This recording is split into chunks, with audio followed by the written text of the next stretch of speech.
Thank you all for having me here today. I'd like to thank the faculty of the Graduate School of Business, Center for Global Business and Economy, and of course my good friend Dr. Condoleezza Rice, an extraordinary public servant and long-time contributor to the incredible, palpable vibrancy of this great institution. Dr. Rice, thank you for inviting me here. And Dr. Rice is going to speak to the next class of Coca-Cola scholars in Atlanta in April. And there are a couple of Coca-Cola scholars here, and I know that Dr. Rice is going to for sure inspire them, just as she's inspired so many here at campus and beyond.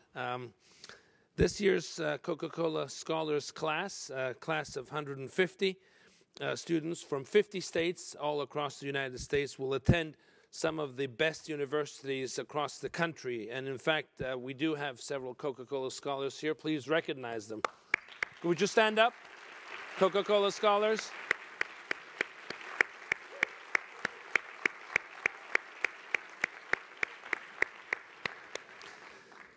Interesting note that over the 28-year history, because the Coca-Cola Scholars Program started in the centennial of Coca-Cola back in 1986. So over the 28-year history of the Coca-Cola Scholars Program, more Coca-Cola scholars have attended Stanford than any other university except one. But more, so it's more than any other university except one, and that's that school somewhere around Cambridge, Massachusetts, called the Stanford of the East. But joking aside, it's a tremendous pleasure to visit Stanford here. This is not only one of the most beautiful universities, for sure, but also one of the planet's most spectacular places, I think. Clearly, Leland and Jane Stanford knew what they were doing when they placed the university here in this remarkable, incredible valley. A valley now, of course, named for a set of incredible technological advancements. The couple could probably not have even begun to dream of 125 years ago. Coca-Cola, by the way, was born just 5 years before Stanford in 1886.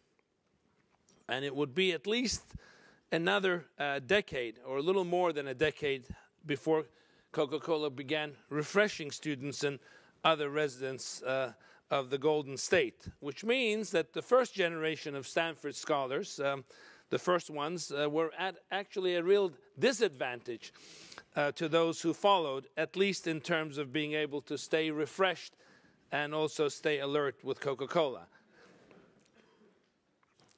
Today, what I'd like to do is speak to you about the Millennial Youth Opportunity. The Millennial Youth Opportunity, which I believe has the power, in a way, to unlock the next level of prosperity in this country and, in a way, all across the world. In fact, I'd say there's never been a better time, there's never been a more exciting time, a more promising time than the one that actually we're all experiencing today, despite all the things that are going on. In fact, not in every case or every country, but in general, our world is becoming more prosperous. Make no mistake of it. More healthy, better educated, more connected. Life expectancy has gone from the mid-50s to 70 since 1970. Huge increase in the last 40 years. In 25 years, infant mortality has declined by more than 40%. Global school enrollment is booming, going from 55% again to 70% since 1970 enrollment. Discrimination in the world is down. Acceptance in the world is up. Diversity in the world is up. Women and girls are getting more and more opportunities to grow and prosper in the world. Access to information, It's exploded like no other, no one could have imagined 30 years ago. Global GDP per capita has again doubled since 1970. Extreme poverty is declining. It's still out there, but is declining, for sure. And take it or leave it in terms of an average number, but we could be off by 100 million, but there will be about another billion people entering the middle class by 2020. Again, whichever way you slice and dice the math, it's close to 1 billion people. Are there challenges? Incredible challenges, certainly.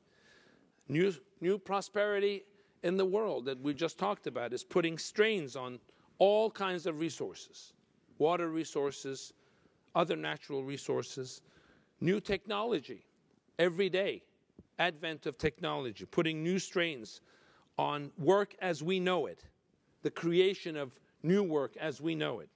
Business, nations, towns, villages, cities, megapolises, all struggling to solve the calculus for what I call sustainable growth. That calculus for growth which generates new work, new jobs, new opportunities. Also other challenges, from AIDS to energy to human rights, environment, and beyond. And this is actually, in a way, nothing new. Every single generation that I could look back has faced similar challenges. Indeed, generations are often judged by how well they meet those challenges of their time. And in that respect, your generation, the generation that's in this room, is not going to be any different in how you meet those challenges. But what is different is your generation is different. Where you're from, where you're coming from, what you expect, how you think. And in fact, your generation is the most engaged, when you compare them to the previous generations, the most engaged, the most altruistic, the most informed, without a doubt, the most technologically savvy and advanced, without a doubt, and the most entrepreneurial compared to the past generations. Just look at what's happening with, social entrepreneurship. Young people helping to solve challenges, helping to create opportunities through business. And Stanford young men and women are leading the way. Stanford young men and women are leading the way in the world. Make no mistake of that. Now, you may not always feel like you're on the cusp of global domination here. As you study and run to class, as all of you were getting into this auditorium, between lunch and what you have to do for class and what you have to distinguish between clean laundry and laundry that doesn't need to be cleaned. But I do believe that this generation does have the power to change the world in a better and more positive way. And so why do I believe that? Why do I believe that this generation does have the ability? I'd say 4 fundamental reasons. Your energy, optimism, and can-do attitude is the first one. The second one is your mindset, which is a global one. Around the world, local cultures, local customs are really important, becoming more important. But at the same time, the world is getting smaller. So your global mindsets. Thirdly, your entrepreneurial spirit. And fourth, your enlightened self-interest. Those are the 4 things. Let me touch briefly on each one. First, your generation, this generation, is relentlessly optimistic and always willing to take appropriate risks. That's really important.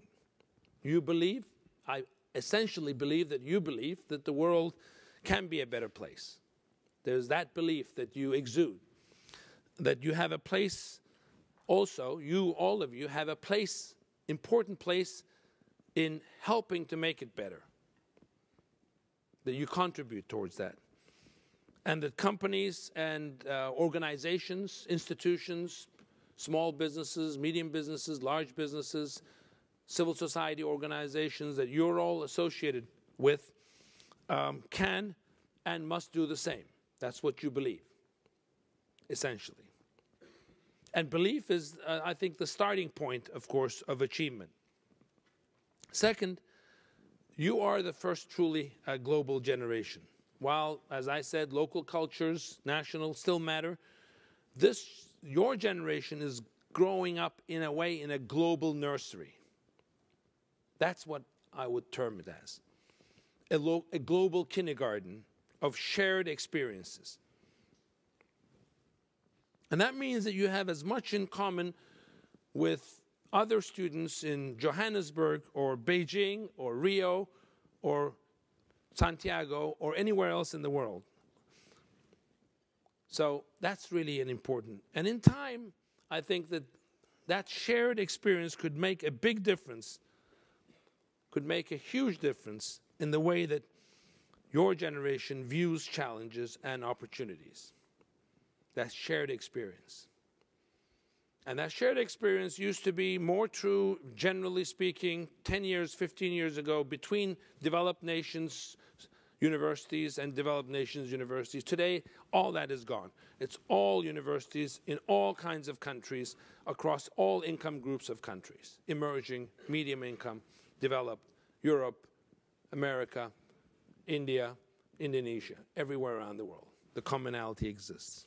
Third, you have an incredible entrepreneurial spirit. Difficult to hold all of you down. I'm amazed how you're all not standing now and just sitting, because you have an incredible can-do entrepreneurial spirit. Indeed, we're seeing young people willing to take risks, starting new businesses all around the world with great partnerships. And partnerships, power of partnerships also is something that you understand better than most people. And partly this is from necessity, as the economic troubles of recent years have sent youth unemployment numbers soaring. I think partly it's because of how you're wired, the whole spirit of taking risks, starting up businesses is stronger than ever before in your generation. Fourth, you understand better than any generation the power of enlightened self-interest. As you pursue success in business, as you build the power of sustainable practices into every aspect of what you do, I think that comes out really well and important, the enlightened self-interest. So those are the sort of four areas that I have outlined in terms of why I believe this generation is going to really make an important, lasting difference in our world. Inside Coca-Cola, at Coca-Cola, we know our businesses always around the world can only be as healthy and sustainable as the communities that we proudly serve in 207 nations across every town, every village, every city. So we've kind of framed our thinking of creating community value and making a difference in areas that really matter dearly to our business, where we are particularly qualified to lead. And we've identified three areas, and those are the three W's, which are water, women, and well-being. Again, it's a framework that we have simplified and that we are busy expanding and implementing across all the different markets where we operate. So,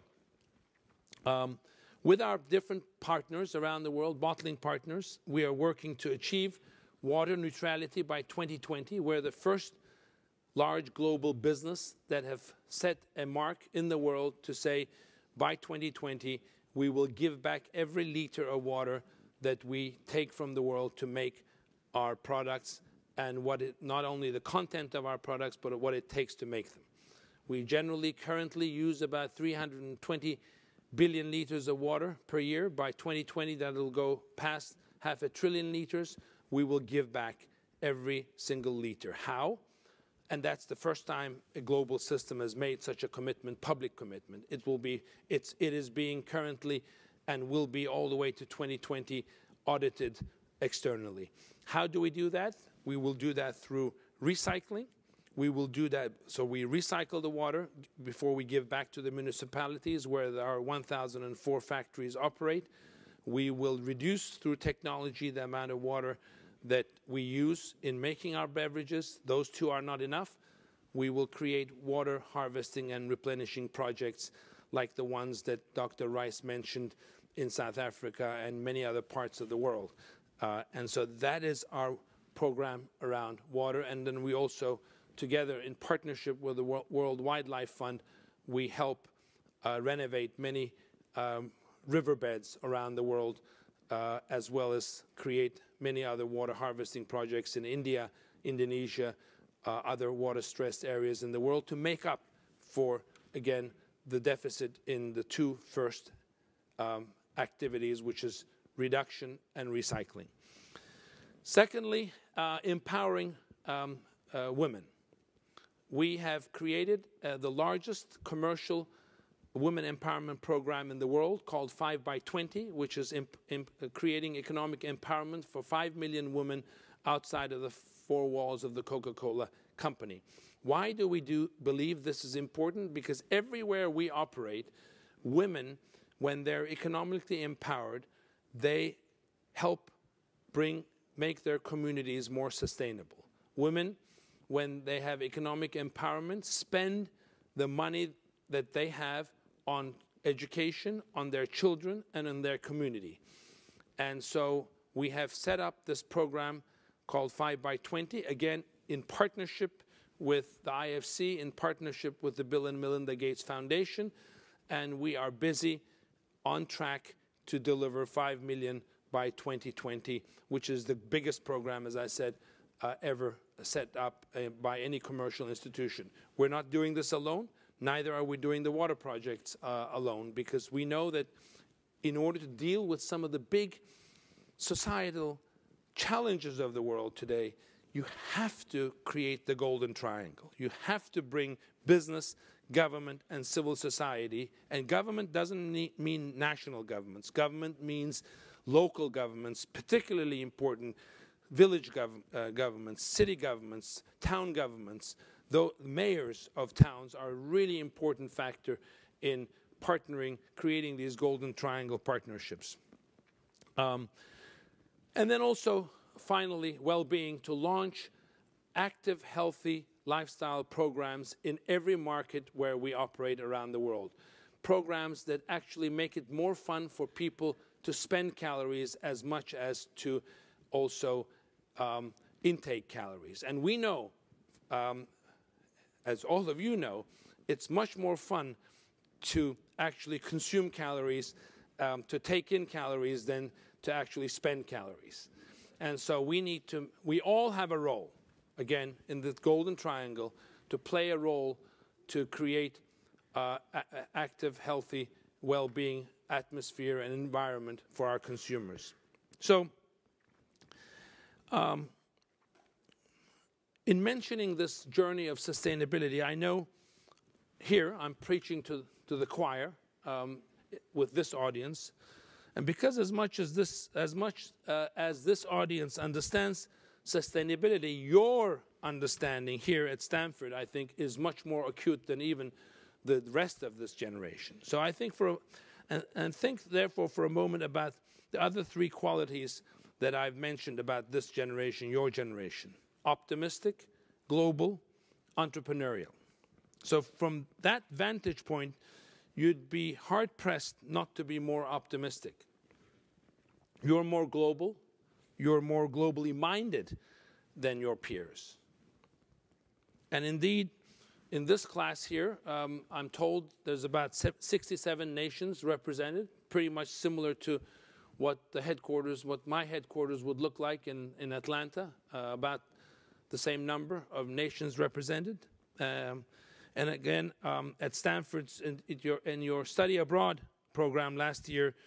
I think you attracted more than 850 plus different students and undergraduates. So that's just a great testimony. And as for entrepreneurship, you're at the global epicenter, not only for this generation here, but also for the previous 2 generations at the very least.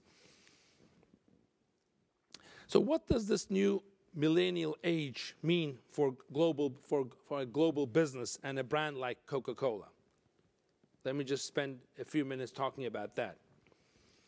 As always, we have to remain in the 21st century more relevant and connected than ever before to all our consumers. And we need to build a culture of continuous innovation throughout our system.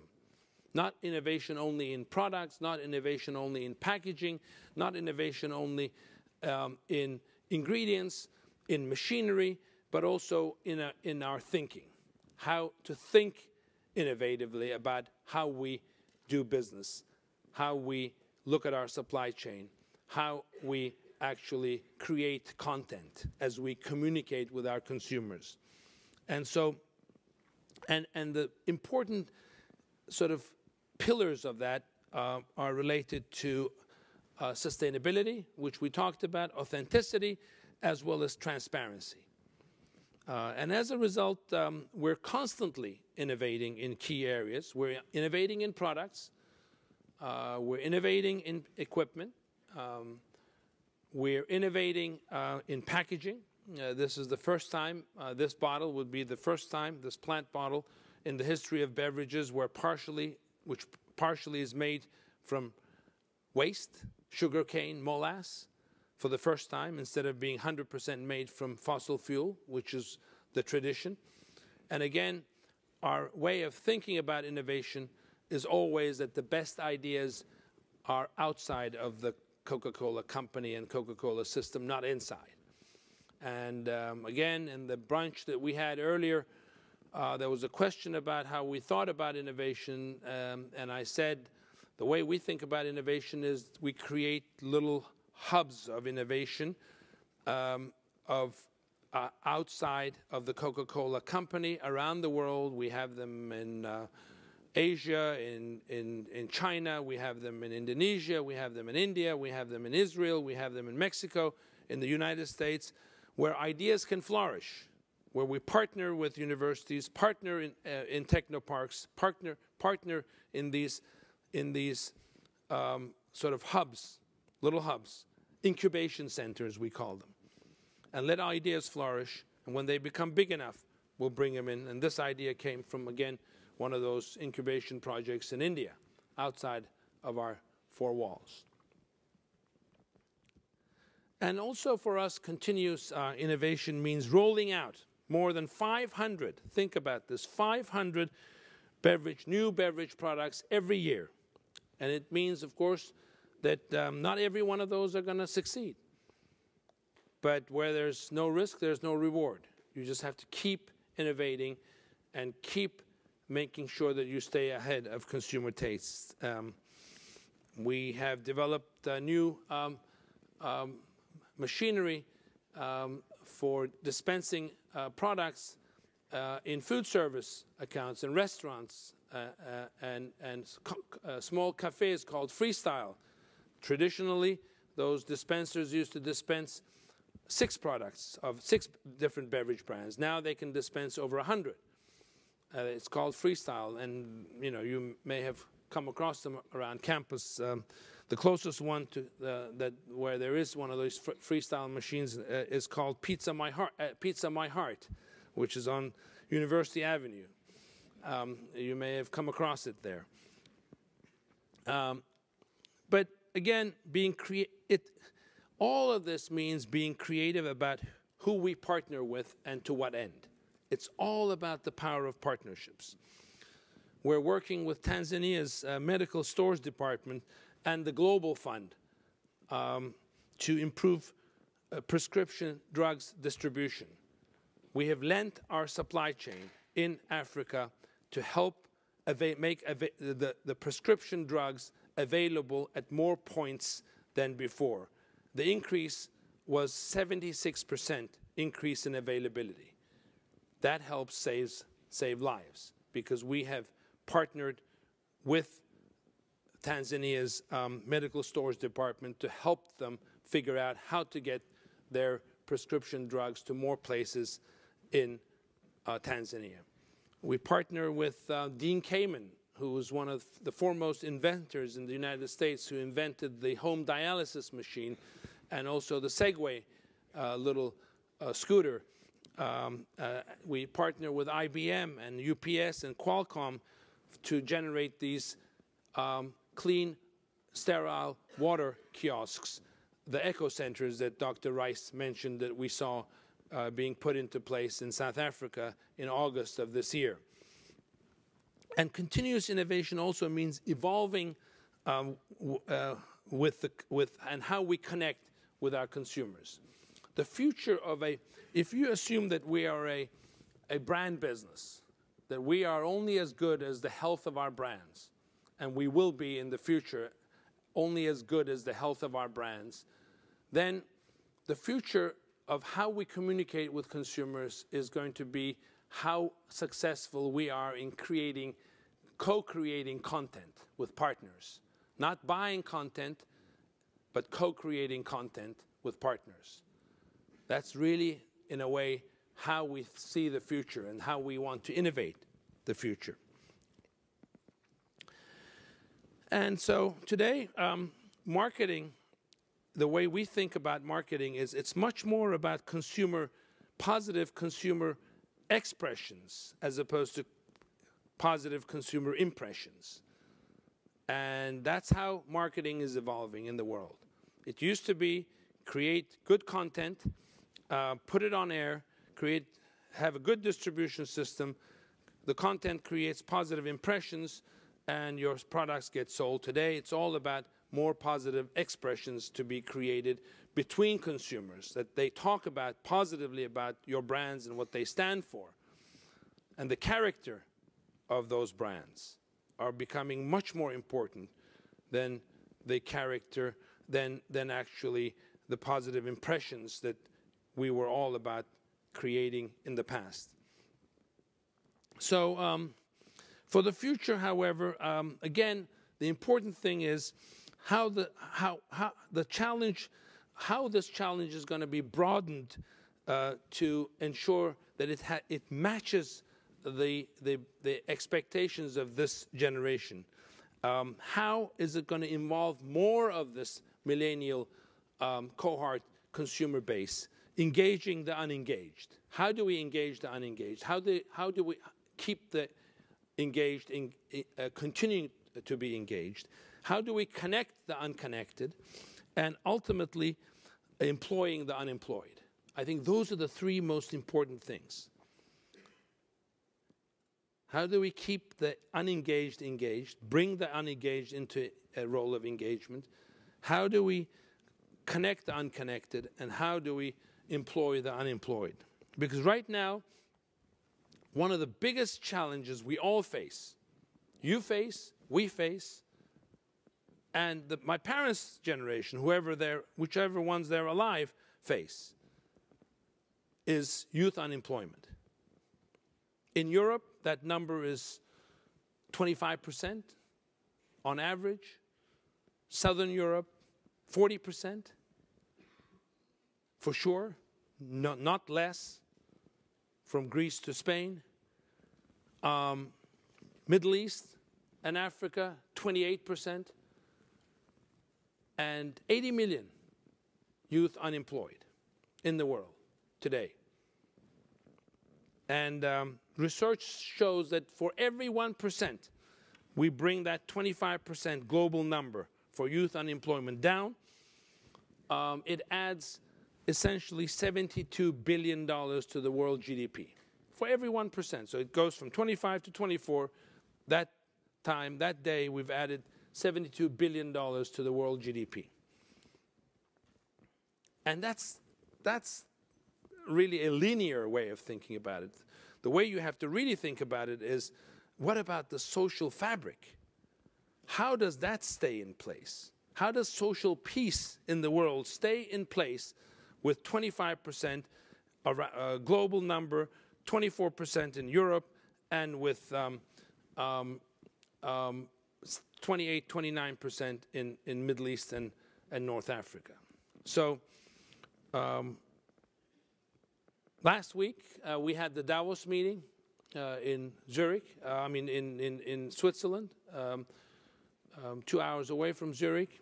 I am currently the chair of the International Business Council of the World Economic Forum. And what we did this year was did something a little bit different. We said, we've relied too long on national governments. Let's invite city mayors, large city mayors, to come to the meeting. And we brought city mayors from all around the world, governors also.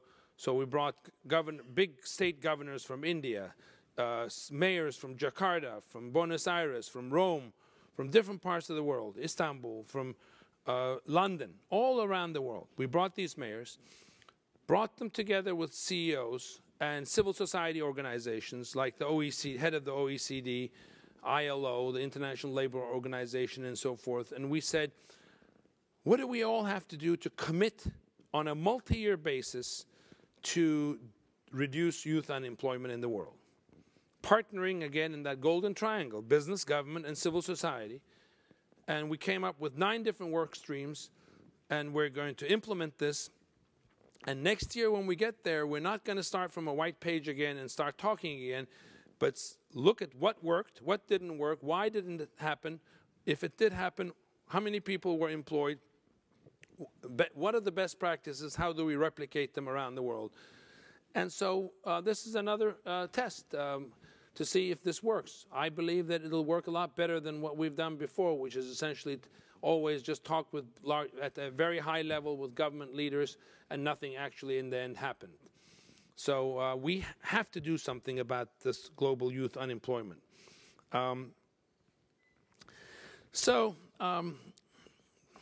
That's the way of today. And that's what's really been on my mind that I wanted to share, and what I think about the future and your generation. We've all heard about the greatest generation before. Some of you have known that greatest generation. My late father and mother were part of that extraordinary generation, which overcame the Great Depression, that overcame and defeated Nazism, defeated and created the great architecture of the post-World War of the United Nations, NATO, Bretton Woods. And so my question to all of you is this. Is this here, you? Am I looking at the next greatest generation? I believe so. The challenges are big, great. But I think the opportunities are much, much bigger. In science, the opportunities are bigger. In engineering, the opportunities are bigger. In technology, the opportunities are bigger.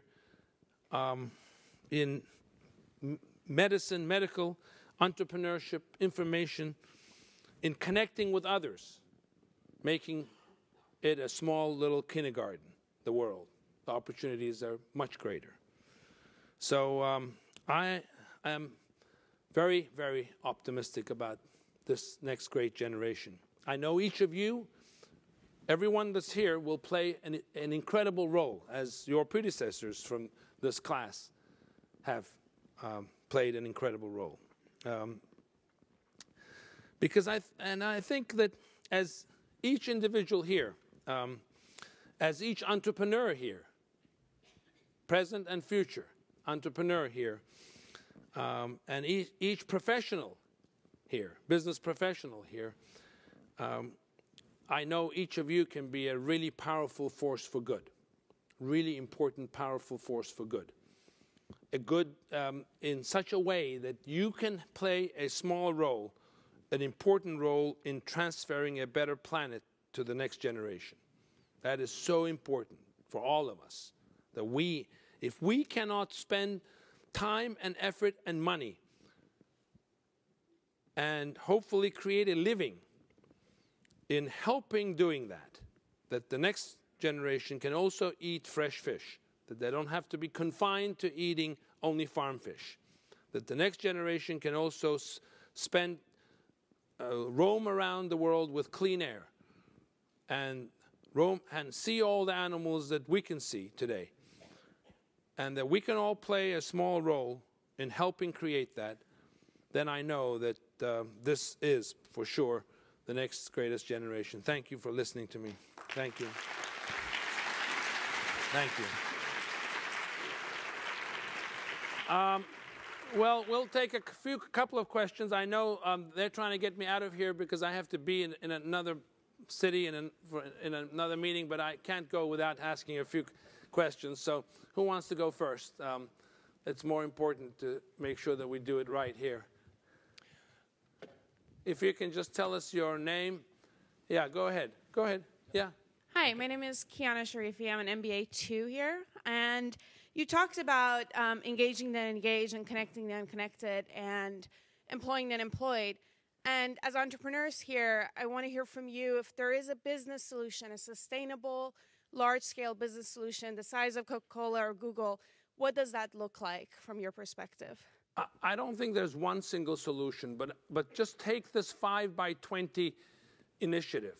So who would have thought that Coca-Cola would then go out and make a public commitment to say we are going to help create economic empowerment for 5 million women, and we're not going to talk about it ourselves. We're going to let others audit it and say that Coca-Cola is on track or not, and that we will use different partnerships around the world to help that. So here is a person called Dean Kamen invited to come and say, let's invent a new machine together, Dean Kamen, that can make 1,000 liters of sterile, vaccine-grade drinking water, but also sterile, vaccine-grade water from any water in the world, no matter how contaminated that water is. Sewage, lead-contaminated, mercury-contaminated water.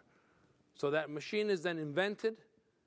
It is essentially approved by all medical authorities, and that machine is now being put into 20-foot little maritime containers, which there are mountains of around the world because world trade has come down. And each one is being womaned by a woman entrepreneur. Not manned by a woman, womaned by a woman entrepreneur. And that woman entrepreneur has a kiosk now in that little village. It's connected, so it works on biopower or solar power, because the new machine needs only half the power of a hairdryer to make 1,000 liters of sterile water. You put that machine in a village that didn't have any power and where kids were dying because of contaminated water. You put that machine, it's now a kiosk. Woman is trained by us, mentored by our system. IFC helps us give microcredit. They've committed $100 million to this project, the IFC, International Finance Corporation. It's got to be partnerships. And then you now mobilize your system around the world to place these in multiple countries around the world. Each time you place one, you bring electricity to that village, you bring clean water to that village, and you bring Wi-Fi connection through Qualcomm, who's another partner, to that village. What happens in the village? Kids come and study at night. Then LG gives you flat screen TVs. They're another partner, so people can come and watch the news. In the center of that little village, 200 people are living. And there's a kiosk where that woman entrepreneur is selling her goods. This is not charity. Charity that never works. This is not charity. It helps my business because she's selling my products too. But she's not selling only my products. And she's providing sterile water to help prevent kids from dying. Because in the world, 6.5 million people die every single year from waterborne illnesses. 60% of them are children. So you help save lives, you help empower women, the community gets better, And we have a much better business because we have stronger communities. That's the way it works. And so you create employment for 5 million women. And that's the kind of a model that I think is really important in the world today. Now, you can say, well, that doesn't work in Spain. I agree. We need a different thing for Spain. And that's what we were talking about in Davos this year. Over here. Yeah. My question was kind of similar, but you mentioned the 9 work streams that came out of the Golden Triangle. And I was wondering if you could share maybe 1 or 2 of the key ones that would help unemployment worldwide. Yeah, I mean, part-time work, internships and apprenticeships, which having the accreditation for apprenticeships, having the labor laws be more flexible to allow these apprenticeships to be working. And the best 3 examples in the world for that is Germany, Austria, and Switzerland, where apprenticeships are absorbing huge amount of youth unemployment. But the laws have been changed in those countries to allow that to happen. So just a couple of examples there. And education. You know, there was a huge, 2 of the 9 work streams were about aligning education, because another survey from McKinsey just came out that shows that 40% of the companies in the world can't hire people because they can't find the right kind of people for their needs. So there's a mismatch. So we need to make sure that that mismatch, you know, a work stream that creates, make sure that that mismatch is less severe. You can't get rid of it immediately because it's, you know, this is legacy. You need time. Last question. Yeah. Hi, my name's Sam Grouse. I'm an MBA 1. Thank you very much for taking the time and coming to talk to us. Coca-Cola has been a real leader around the world in addressing climate change and speaking out about it. So I wanted to hear from you, what types of things are Coca-Cola doing to try and deal with the effects of climate change? And, you know, for us as a group of MBAs, what can we do to help combat and deal with climate change? Yeah, I think with MBAs, I think all you can do is say, you know, raise the tension for business, for governments all around the world, saying you want to play a role so that the next generation can eat natural fresh fish instead of just fish from fish farms. And this is really important because if at this rate, that's for sure, even you will not be able to find fresh fish, I mean natural free grazing fish in 20 years' time, for sure, the way it's going today. So you need to just raise the tension, raise it with all your local, constituencies, and so little is being done, even in terms of raising the perception of the issue. And what is Coke doing? I think a couple of quick examples will suffice. One, Coca-Cola owns 20 million pieces of refrigerated equipment around the world. Biggest number by far of any business. We have a commitment to change all of that to HFC-free units by 2015. And we not only did that ourselves, but brought that to the Consumer Goods Forum, which is a 200 consumer goods companies partnering with 200 retail companies around the world, which I chaired for 2 years, and now the head of Nestle chairs that together with one of the biggest retailers in the world. And all the retailers agreed to that too. So imagine how much refrigeration equipment there is with retailers around the world. So all the industry is getting together to make a difference. And HFC-free means, of course, much less, much more friendly to the ozone layer. The other thing is distribution.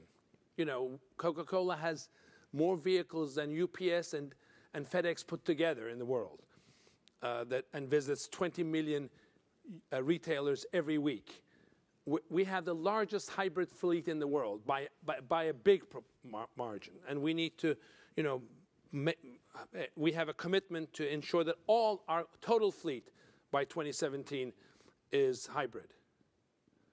So these are the, and then, you know, the amount of